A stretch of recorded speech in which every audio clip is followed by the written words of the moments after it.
Welcome in, everybody. It is Tuesday night, which means one thing and one thing only.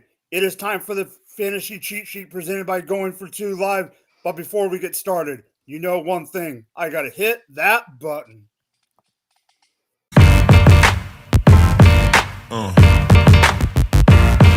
Yeah. Yeah.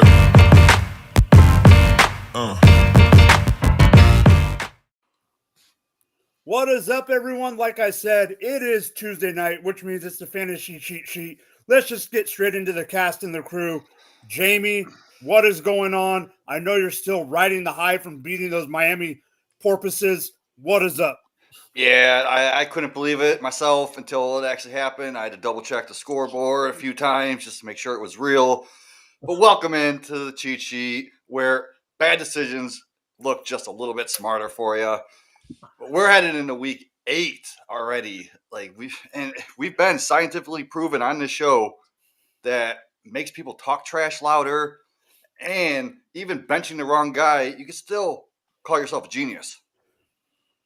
I don't know about that, but Jordan, what is going on, dude?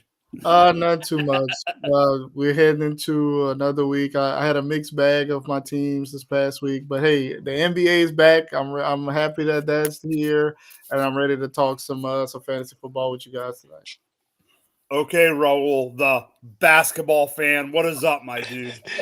The huge basketball fan where they, hit the home runs and all that kind of jazz. But no, big football guy. Football and football only, but we got the American version here. Excited to be on. Like I was telling Jordan and Jamie before you joined, Mike, pretty bad week 7 from yours truly. So I need y'all's energy to pick me up as we head into week 8. And I'm sure it's going to be a great show, and I'll be feeling much more chipper after this. All right, so I got one. I got one league that I lost by 2 points. Okay. Yeah. Jamie, you remember that league that I was trying to buy a quarterback all week? Yeah, yep. Okay, well, I couldn't buy a quarterback. It's super flex, and I couldn't buy a QB. Quentin Johnson was in my super flex spot. I did play Otten over Pierce, like you said. My 2 quarterbacks were Brock Purdy and Josh Allen. So Brock Purdy out, Josh Allen out. So I literally played with one QB and went against Matthew Stafford. So I didn't even look at my roster, my lineup all weekend. I woke up this morning and it said I won. Oh, way to go. I was the 11th highest scorer in the league. Let's go! They all count the same. All right, let's get straight into the chat real quick. We got Meatball. About time, guys. Been waiting all night. Meatball, I gave you a couple days before I contacted you because I'm sorry about your Giants. Albert, what is up? Albert's in every chat that I see. What is up? And Meatball says, hi, Albert. All right, let's just get straight into the news real quick. There's a couple things we want to bring up. First off, Kendre Miller, New Orleans Saints running back, out up for the season with a torn ACL. Let's just go around the horn real quick. Is Alvin Kamara stock up or still washed? I think it's still stock up for him, but you got to pay attention to Devin Neal, the rookie. He's going to get a little bit more look going forward. And I just still think you have to start Kamara every week now. Jordan, Yeah, do you agree? And what's the news down in the New Orleans area? Well, it's just one of those things where it's Kamara. You're gonna start him, but the Saints have nothing to play for. They're not really gonna make the playoffs or make a run or anything like that. So they're gonna give the young guys a chance. Whoever, Devin Neal, like Jamie mentioned. So I don't know if this means absolutely more work for Kamara, but I do think that he's going to be startable. He's not going to go away, obviously, and they may have to ease Neal in because he hasn't really played much at all. So this may lead to some extra carries and touches for Kamara in the immediate future. But as the season winds on, I don't see him his workload getting higher, I see it kind of reducing because the team is going to keep losing and have less and less to play. Raul? Yeah, I kind of am with these guys. I mean, Kendra has been like Kendra's. It's not like Kendra is the one who's stopping Kamara from scoring touchdowns, right? Like the Saints are just not in touchdown range, and now they've got the Taysom Hill wrinkle. Rattler scrambles. Rattler will throw the ball deep to the receiver. Sometimes it pays off. Sometimes it doesn't. It's hard to see Kamara more than like a low end RB2, like RB 18 to 20 maybe. And then I'm just on Kendra, man, damn sad to see his season over like this. I thought he was really having a breakout, and a cruel twist of irony that it happened against Dennis Allen's Bears, man, after that whole Dennis Allen surely hates Kendra Miller saga from the last couple of years. So very cruel irony there, but stock up, maybe trade if Kamara randomly has a 2-touchdown game, maybe get him off the roster at that point, but not too far up. Yeah, and I'll just bring this up again real quick. Meatball, 1000% agree. I agree with this statement, even though I'm not a Giants fan. All right, second piece of info real quick, and we're going to go reverse in order this time for a special reason. Hassan Haskins is out for week 8 on Thursday night at home against the San Diego Chargers. San Diego Chargers against the Minnesota Vikings. Raul, what does this mean in general for the backfield? Yeah, I mean, we saw Kamani Vidal with a great first week as a co-starter, and then Jamie called it a fake performance, and then we saw a pretty garbage week for Kamani Vidal locked into your lineups. But Haskins being out just simplifies the situation. It was a really poor game script for a running back up against the Colts, down multiple scores. So I think he's very much a play. He should be in your lineup in our RB2 range from Vidal. It should be a lot closer against the Vikings, who were better in the last game against the run than they have been all season. But, teams have been getting at them on the ground. So could be a good game for Vidal in store. Jordan? Yep, I agree. Naheem Hines is going to, be the backup, I guess. But I don't see that affecting Vidal that much. They need another running back to kind of split some of that time. But overall, I think this will be good for Vidal. This game script should be better for him, like Raul said. Jamie, I know the World Series starts on Friday, but what do you say about this football game on Thursday? Amaro and Hampton's still out. Now Haskins dealing with that. I think it's a hamstring. I don't know exactly. Mm-hmm. So he is just going to get a spike in his workload. I can see over 100 yards on the ground and through the air for him. His volume's just going to boost with this news. Like, there's no one really else that is in that backfield. So, and the matchup's pretty good. Like, the Vikings, they aren't really that elite at stopping the run. So let's boom him for this week. Yeah, absolutely. Okay, and now for the last piece of news before we get into it. Justin Fields looks like he's going. Justin Fields looks like he's going to be out, and it looks like Tyrod Taylor is going to be the starting quarterback. Let's just go around the horn real quick. I'm just going to make this quick and easy. Breece Hall up or down, and Garrett Wilson up or down. Jamie. Wilson still might not even play. Yeah, if he plays. But if he plays, it should help him. Tyrod, he's a vet. He knows how to get receivers the ball. And I think Breece is going to be fine. I don't see a decrease in his workload. If anything, it's going to increase. But it just sucks because I wish I would have got rid of Fields for his top price before this news. And it's just killing me. Like, now I'm got to sit on him, wait for him to come back. Because he's a good fantasy quarterback, just not a good NFL quarterback. That's for sure. Jordan?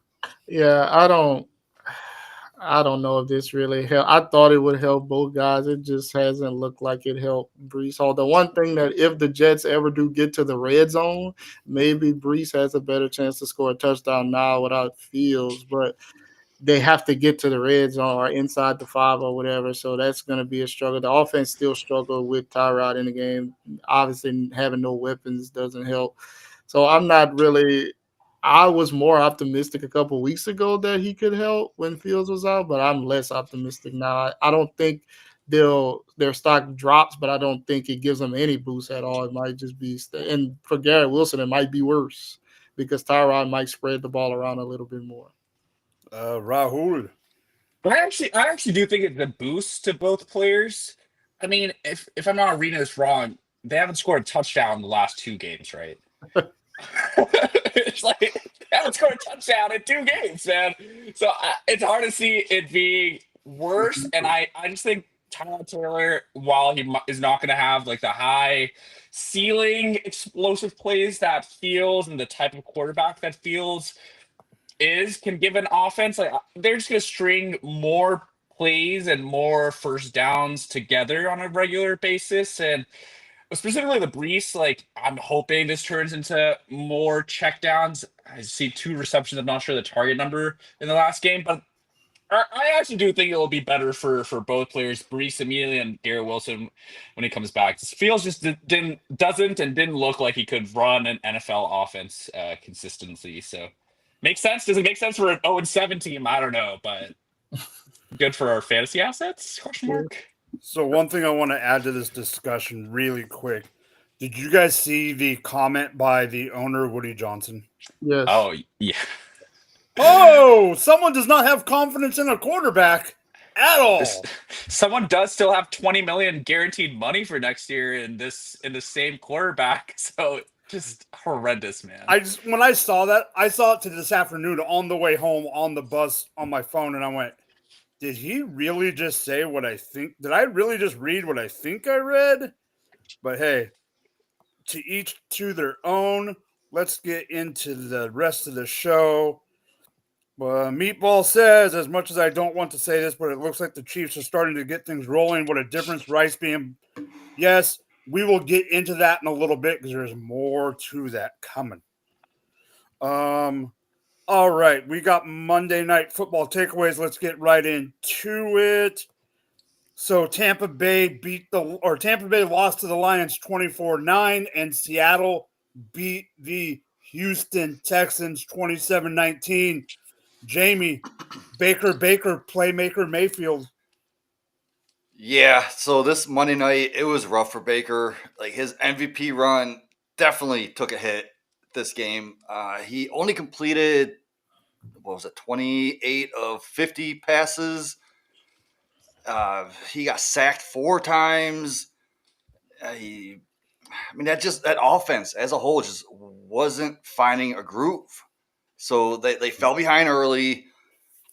Baker looked rattled instead of that confident, poised guy that we're all used to seeing lately. You can't be in this MVP convo playing like he did on Monday. Not when your offense looks that bad in prime time.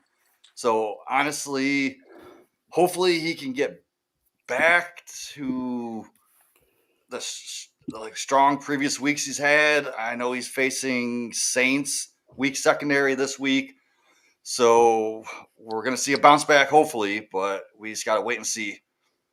Yeah, I completely agree. This does take a knock, but they were playing the Lions. Hopefully it's a blip if you're a Baker guy. Luckily, Jamie, to let you know, I did start Herbert over Baker in that discussion. So thank goodness.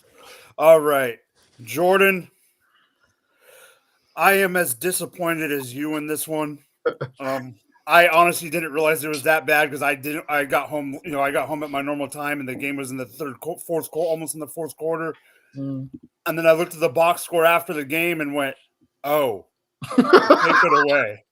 Yeah, J-Mo, man. I feel like for me, in the way that I look at certain fantasy players, I get to a level where something happens and I just reach a point where I'm done. Not completely out, just my expectations are dramatically changed. And I feel like last night was that for J-Mo. All this week I had been hearing this was like a prime setup the Bucks are decent against the run. This is expected to be a shootout. Gibbs runs all over him, and J-Mo has 2 targets with no catches. So, obviously we knew he was volatile going into the season. That's just what he's been. But I was under the expectation that they were going to start designing more things for him. He's going to be more involved in the offense on a consistent basis, and it just hasn't happened. We're going into week 8.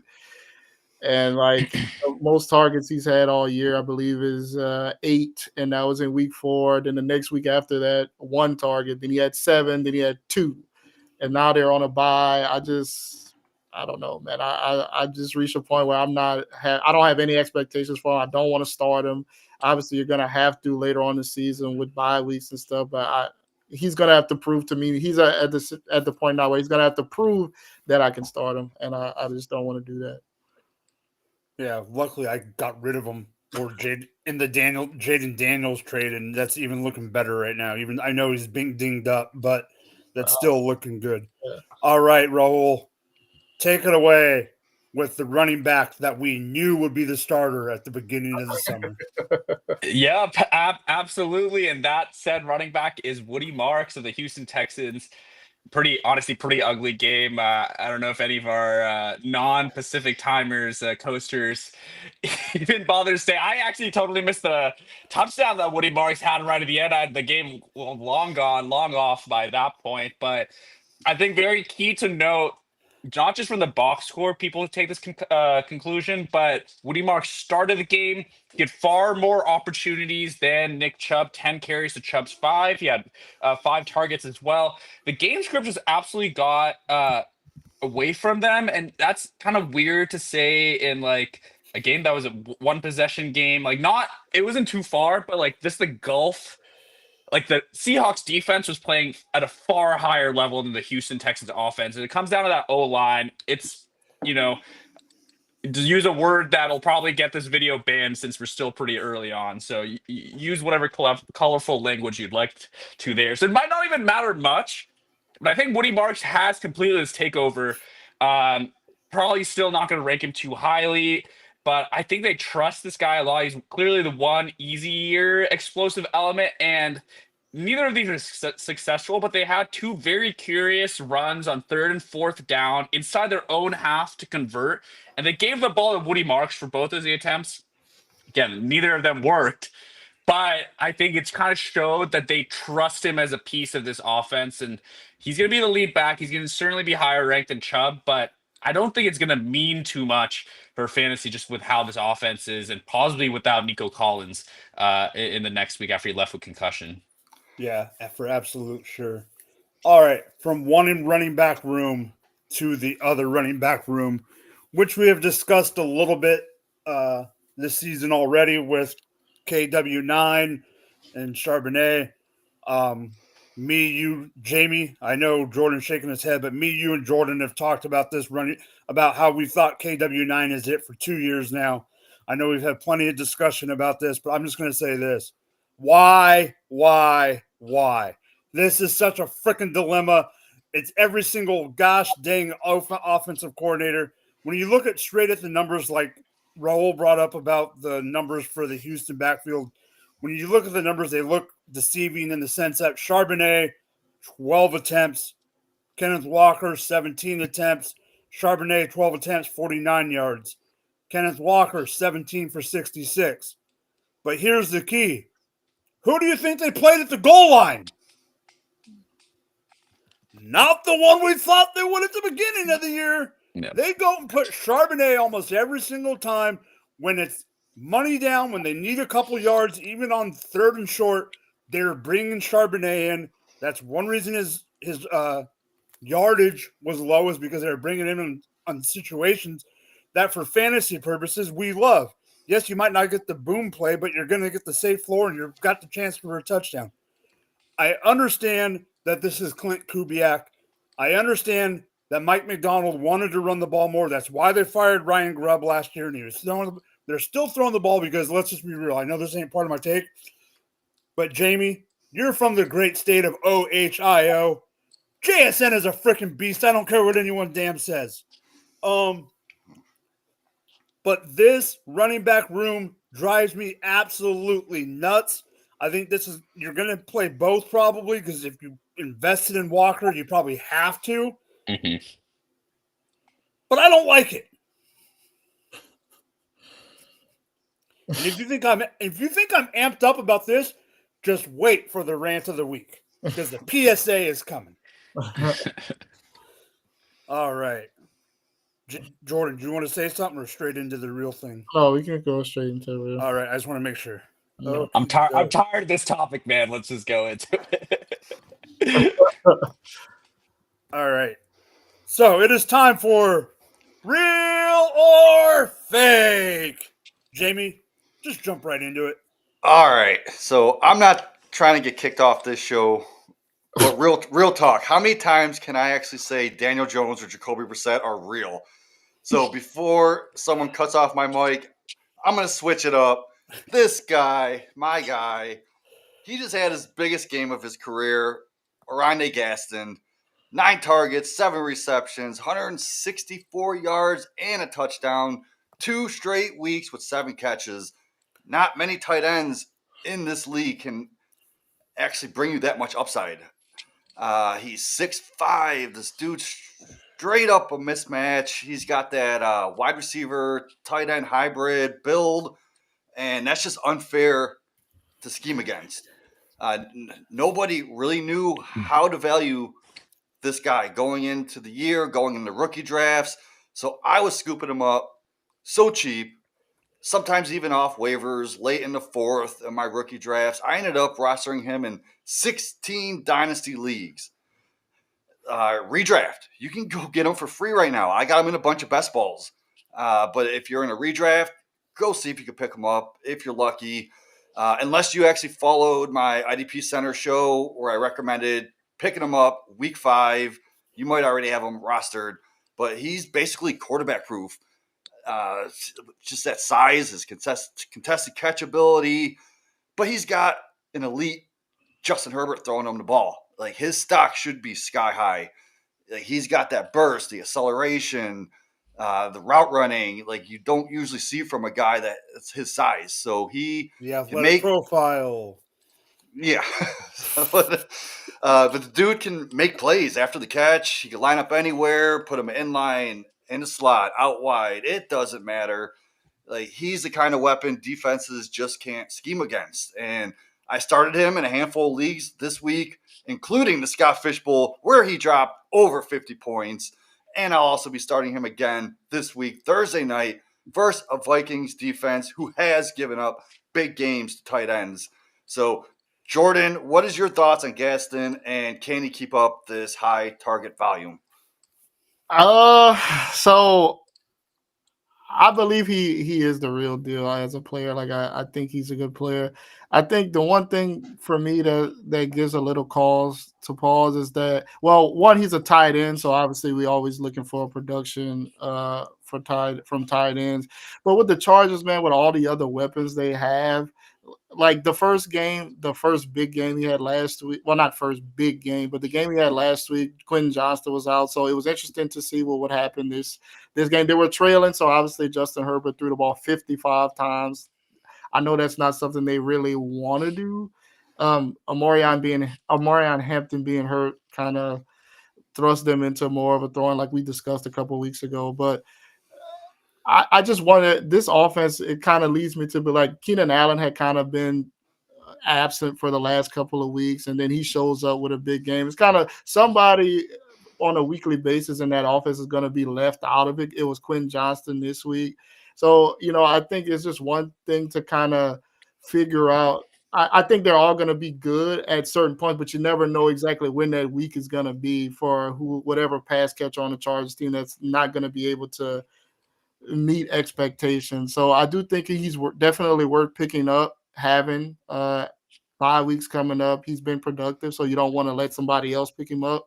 But I'm just not exactly sure how consistent the target volume would be, just considering the history of the Chargers and all the other weapons there.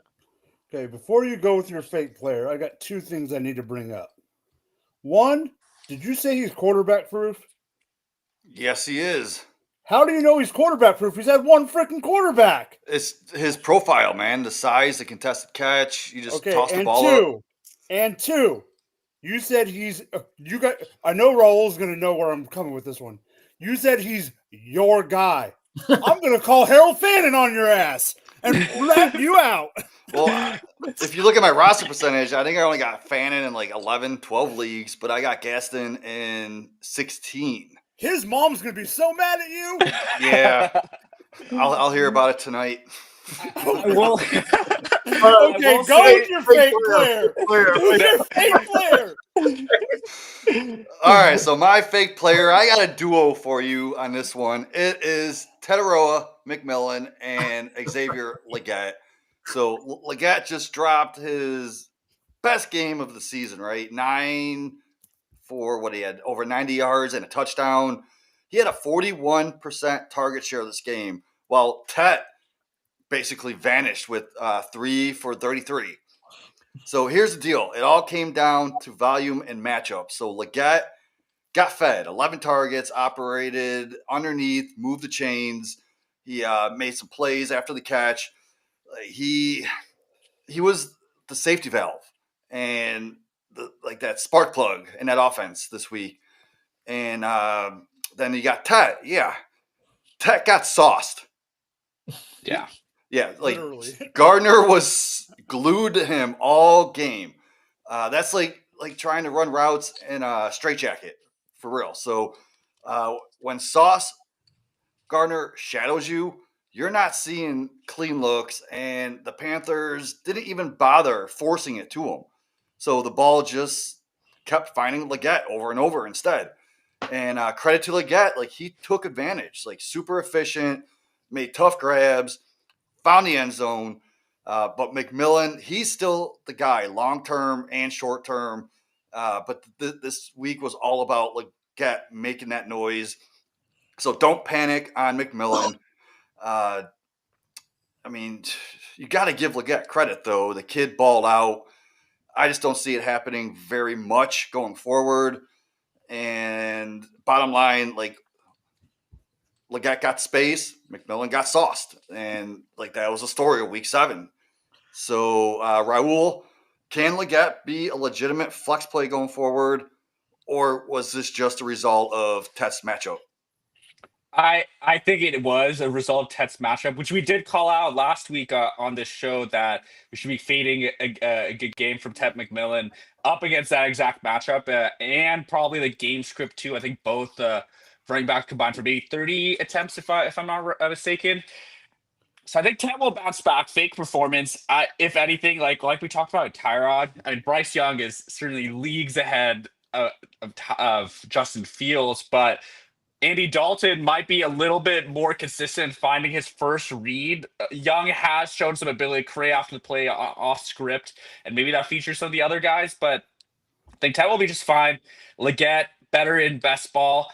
And man, I could come up with a clever verb like you did for Sauce there, but this other guy, Jalen, that they just elevated from the IR, Jalen Coker himself.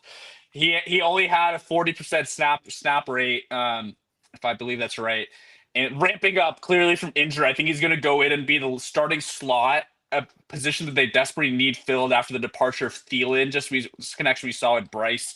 Like you said, Jamie, that safety valve. I expect that to be Coker moving forward, and I think he's going to take more of what we saw Leggett do in this game.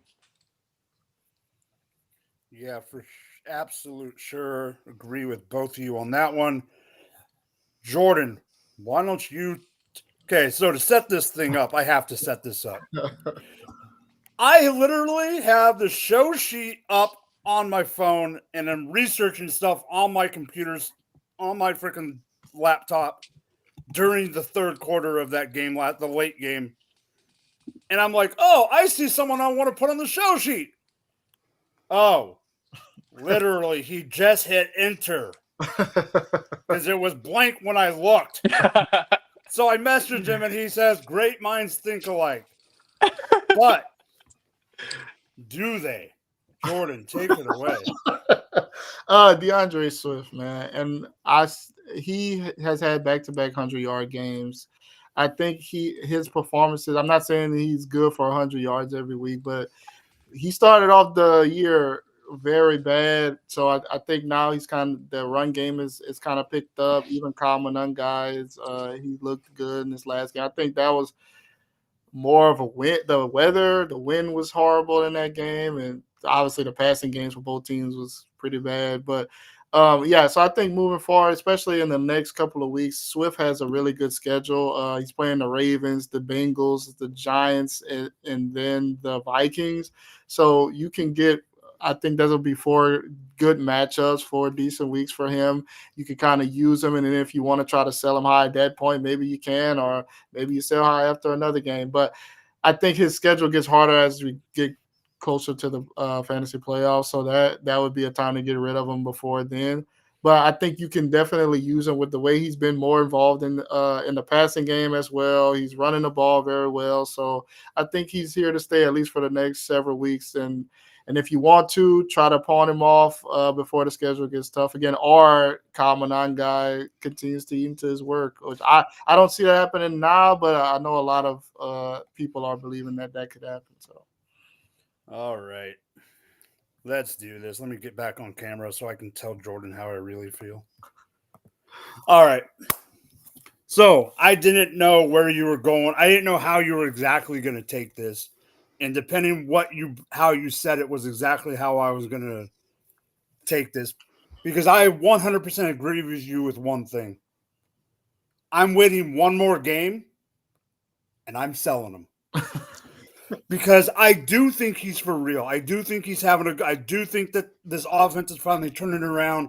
I do think that Ben Johnson figuring it out with DeAndre Swift, but putting myself in my dynasty mode head, I know I've talked to Jamie about this in the offseason and our discussions through, just me and Jamie's daily talk about players online. I also do not forget that the coach that that one of the main reasons that DeAndre Swift got booted out from where he was before was the one and only Ben Johnson. And so I don't think that he's going to be the long-term solution in Chicago. I do think it's going to be, I'm not saying he's going to be like the starter next year, like he's going to be this 1,000-yard rusher or whatever.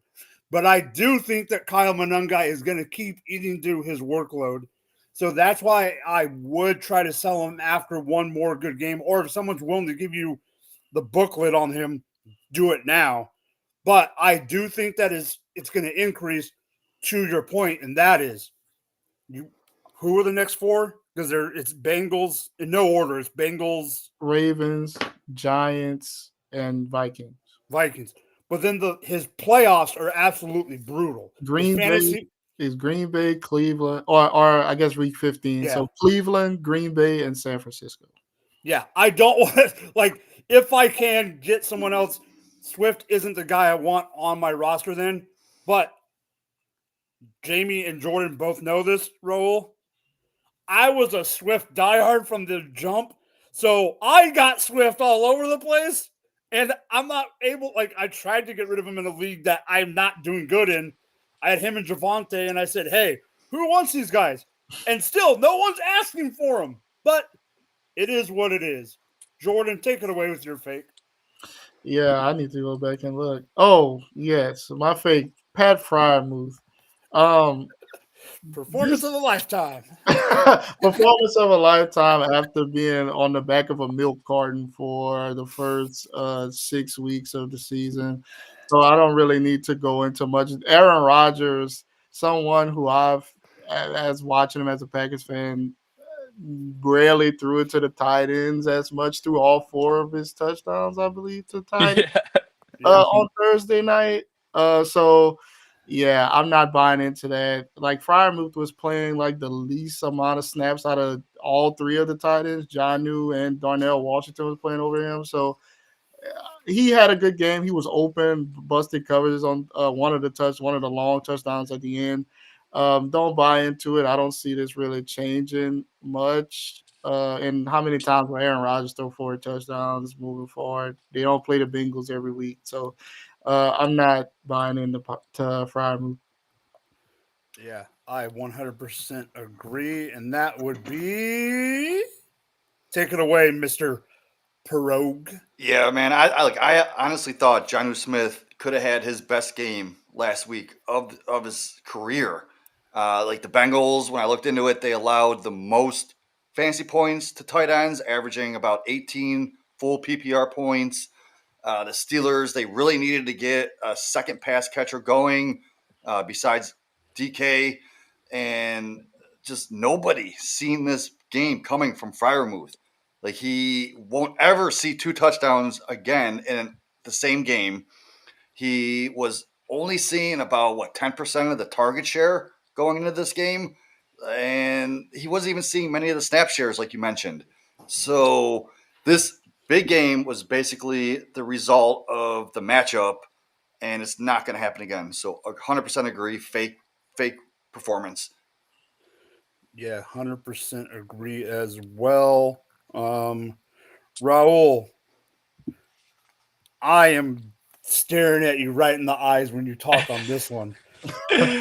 That's why it says Mike or Jordan. It can Because just be you. You can have it. it depends.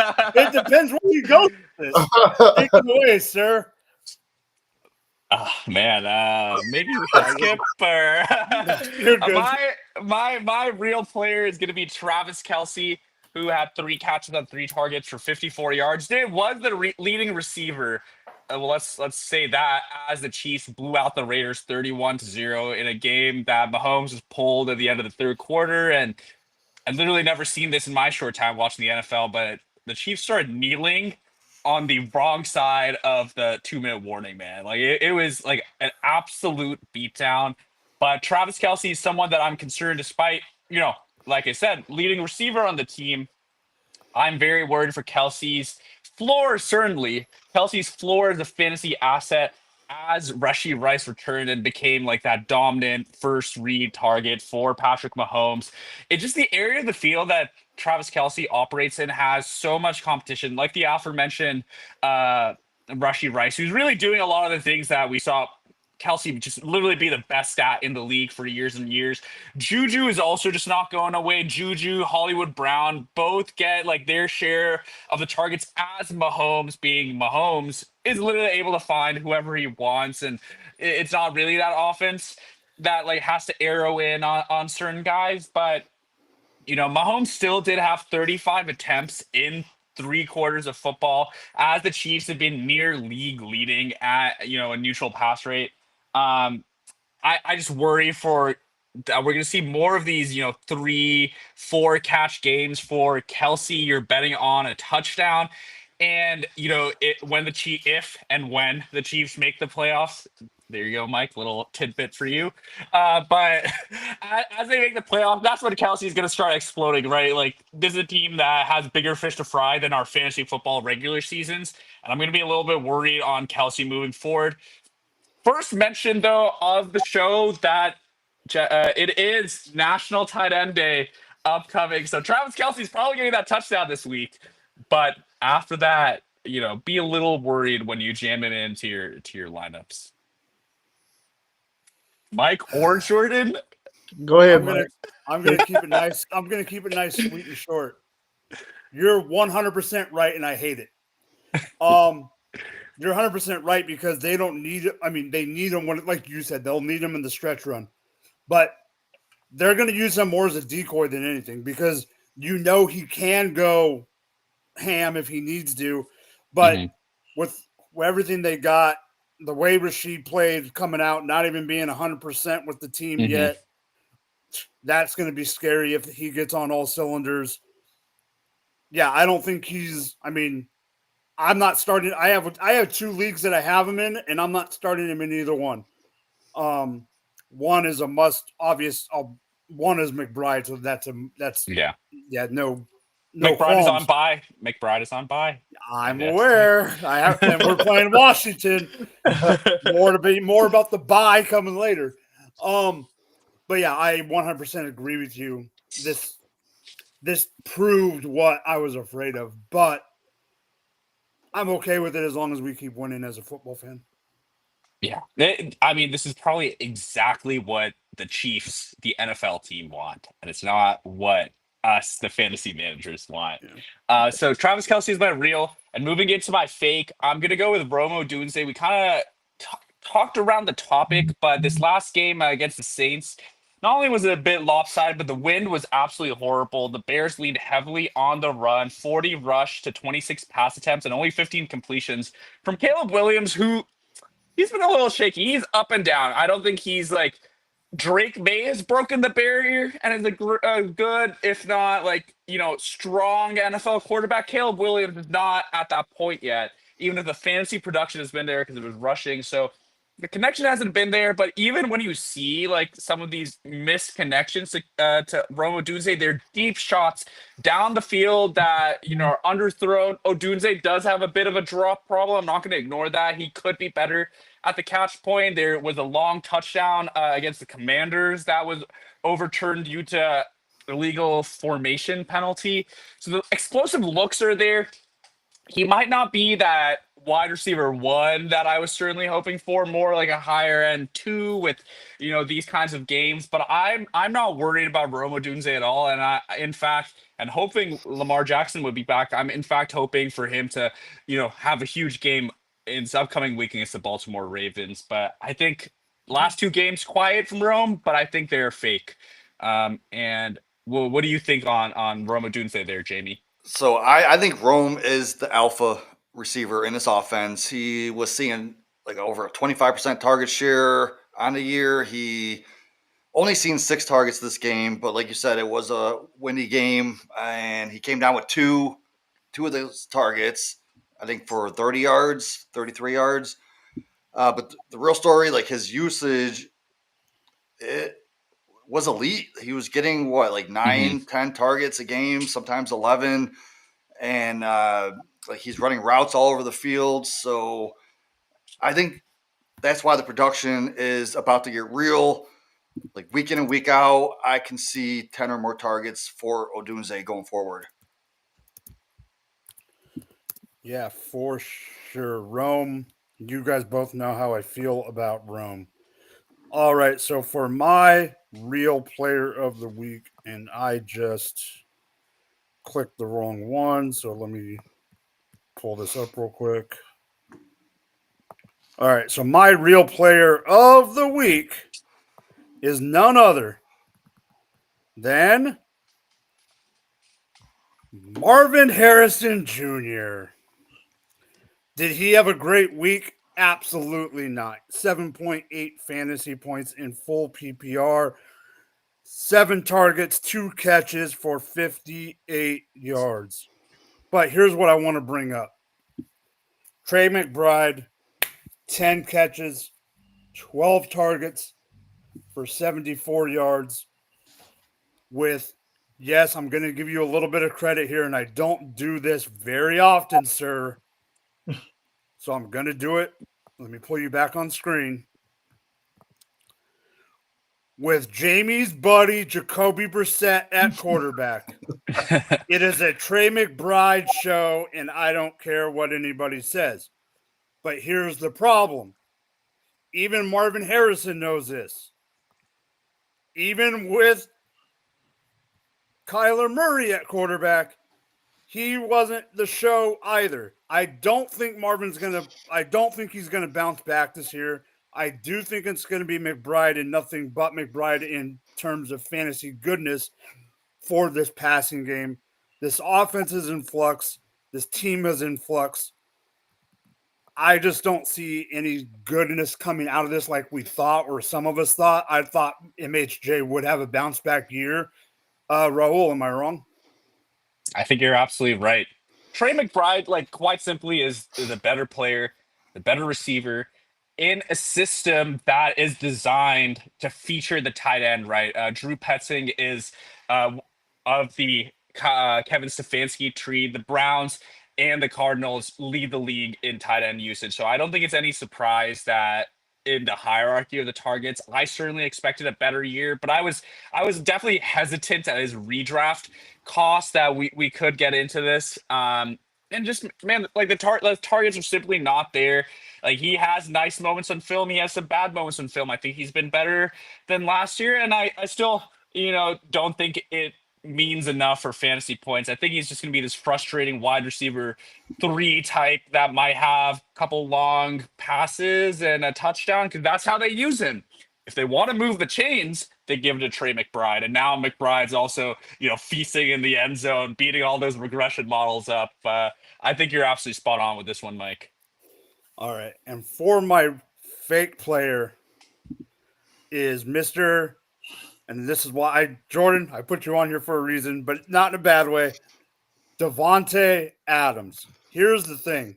If I would have told you at the beginning of the week that there was a wide receiver that had 8 targets, 5 receptions on 8 targets for 35 yards, you would have said he might have ended up with a touchdown and ended up with, say, 13, 14 fantasy points. His totals so far this year were 7.1, 19.6, 13.1, 13.6, 11.3, 5.9, 24.0 this week in half. In full, this week he had 26.5. Here's the thing. Matthew Stafford against the lovely Jacksonville Jaguars threw for under 200 yards, I think, but had 5 touchdowns. 3 of those were to Davante Adams. Without Puka, who was it? Ferguson got 1. He had 3. Here's the thing. Puka's not out long-term. He's not out long-term.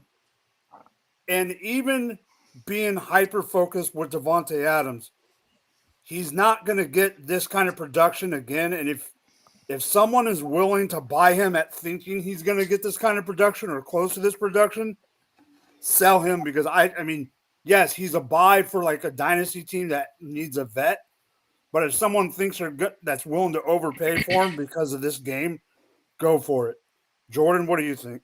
Yeah, nobody's gonna want to buy him. No. I guess in dynasty, like you said, but I guess for redraft purposes, they're on a bye this week, so obviously it's gonna be hard to sell them. But yeah, the game was. I was happy as owner of Adams and a lot of teams, but like you knew when you look at Stafford's stat line, you look at how many yards, like. Colby Parkinson was 1 yard away from scoring, and then they had originally called it a touchdown. Then they reviewed it, and then they put it at the 1, and then Adams called it a touchdown. So, obviously you got some luck there. Don't think obviously that's not something you can chase. But if somebody's crazy enough or see the numbers and want to do a deal, I wouldn't mind getting rid of them if you can get something real good out of it. Yeah.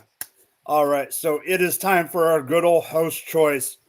It is time for Matchup Mania, and it is time for the Aaron Rodgers Bowl, the Pittsburgh Steelers against the Green Bay Packers game for Jamie. Jamie, I was kind of surprised you picked this game, but take it away. Well, there's a reason, because I knew Kyle was going to be in the chat, so he came just in time. And for Jordan here, our friendly co-host, Sunday Night Football, Week 8 is going to be a must-watch game. You got the Packers versus Steelers. Aaron Rodgers faces his old team for the first time. This is gonna be tons of drama. Like it's basically like teacher versus student. So can Danielson beat Mr. Miyagi? We got Aaron Rodgers. He's really got that Steelers offense rolling. They're top 12 offense in points per game, while Jordan Love's been very efficient, very mistake free. I think he only has 2 interceptions all year. He's leading one of the league's best red zone attacks. And then Green Bay's, like, they got that ground and pound, just like running the rock. They the 3rd highest rate in the league with Josh Jacobs. So the Steelers, their run D just got smoked by the Bengals, 139 yards, and By the Bengals. Yes. Coaching in this game might actually be the deciding factor. You got LaFleur with his precision versus Tomlin and his chaos. So the Packers, right now, they're 3-point favors on the road. But this one really does feel dead even to me. Rodgers' first love in prime time, like you can't really script this any better. So I'll be betting the Packers winning on the money line. Rodgers and Love, they both should be considered quarterback 14 to 16 this week, so feel comfortable playing them in the super flex position. And then I'm gonna definitely bet DK Metcalf over on his yards. The Packers give up the 7th most fantasy points to outside receivers, and I'm also gonna give DK Metcalf a touchdown. The Steelers, they're actually close behind, giving up that allowing the 10th most points to outside receivers, so you can actually feel comfortable going with Romeo Doubs, who plays 90% of his snaps on that outside. Jalen Warren, he'll be fine. I'm giving him around, 15 to 18 carries, 3 to 5 receptions, 80, 90 total yards. Not expecting a touchdown from him. So that gives you, 12 to 13 fantasy points there. But Josh Jacobs, give him 20 carries, give him 80 rushing yards, another 3 to 4 receptions, 30 receiving yards, and at least 1 touchdown. So he is going to be in the top 10 this week. And that's all I got for Matchup Mania. Well, you got one question that you personally have to answer on the screen. Yes.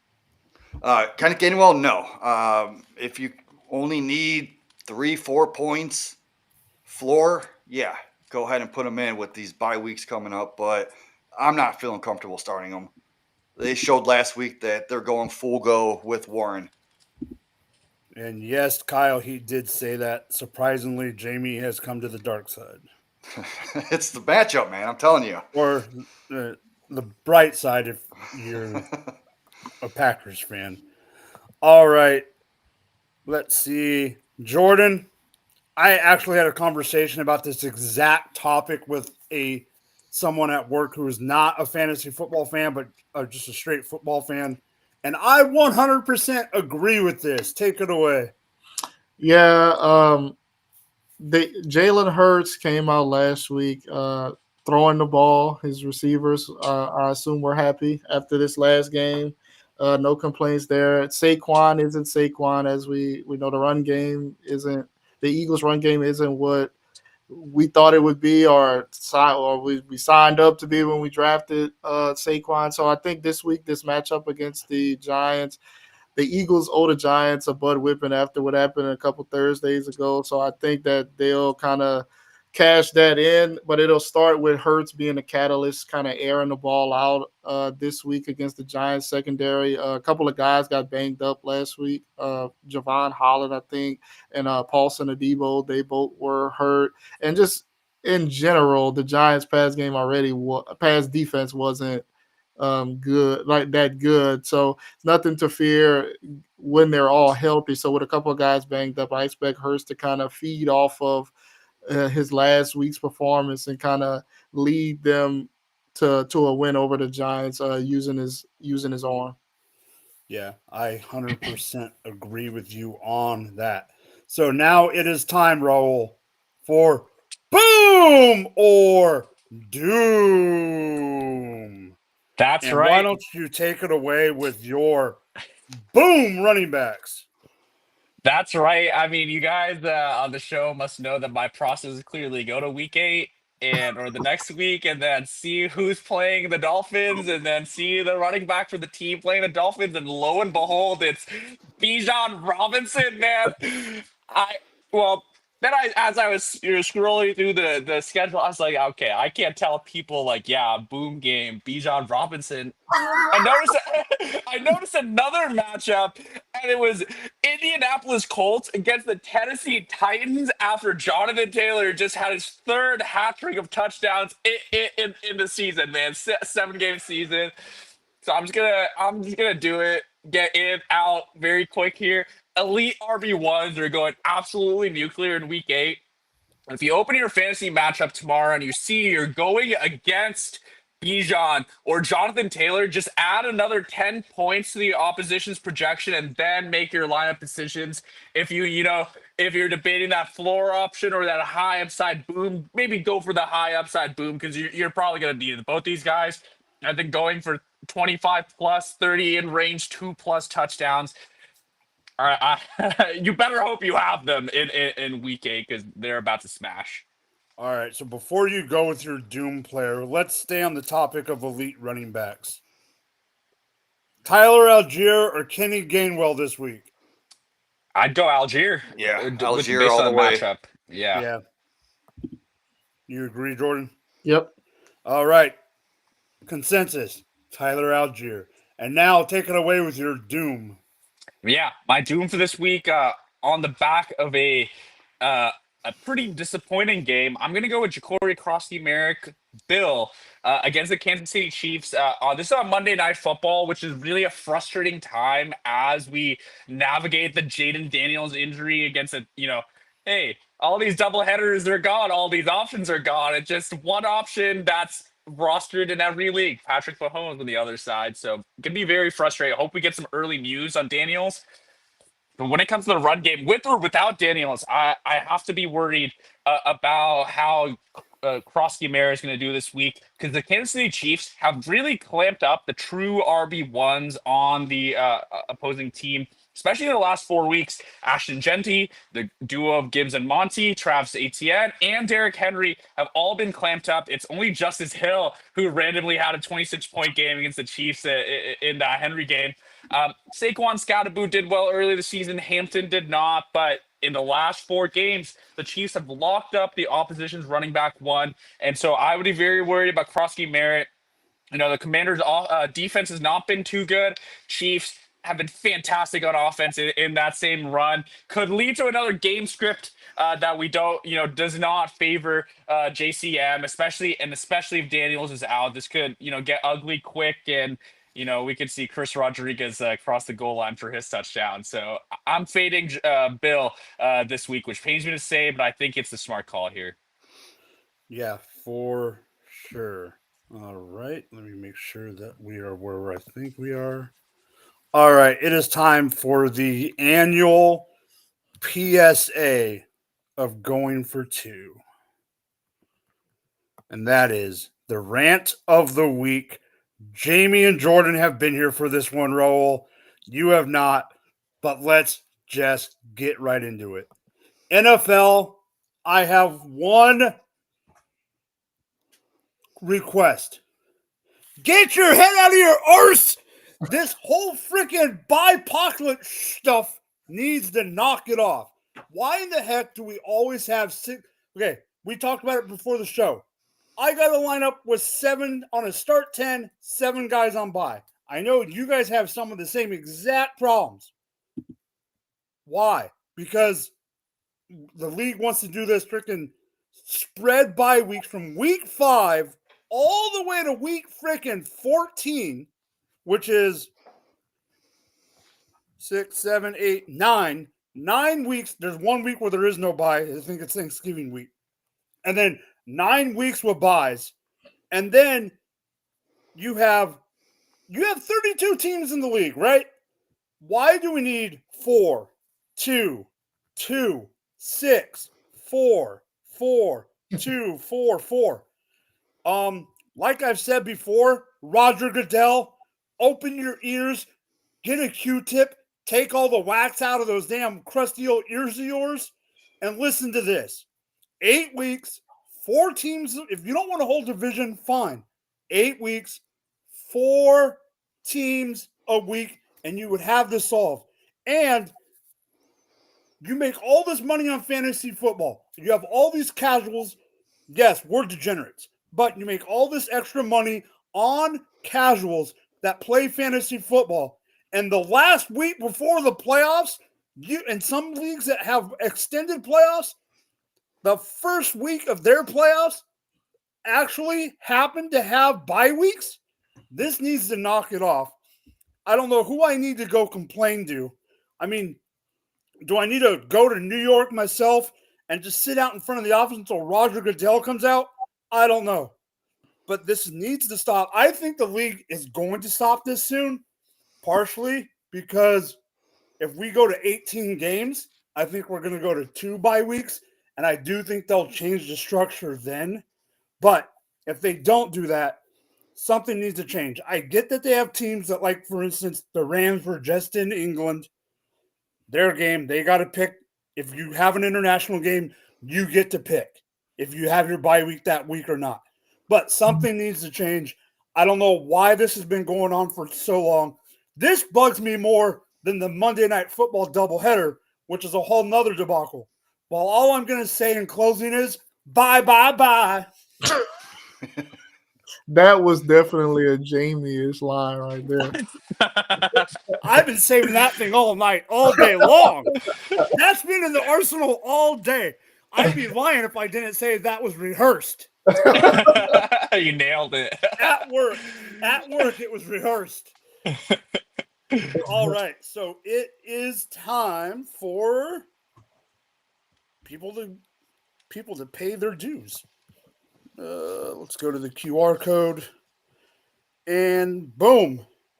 All right, let us rep the sponsor for the show for a minute. Go to Underdog, use our promo code GF2 in capital letters, and get up to $1,000 bonus cash. If you play best ball, 97.266% chance you're going to play with Jamie in the offseason. And there's unders, higher and lowers for every sport.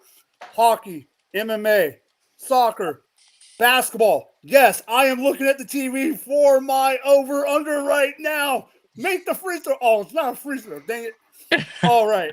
So, GF2 in capital letters and get up to $1,000 in bonus cash. Yes, Kyle, it would be easier for which teams on bye, but the league has said they do not like that idea, which I understand, but I agree with you at the same time. So let's just get straight into it. Jamie, it's time for Cheat of the Week.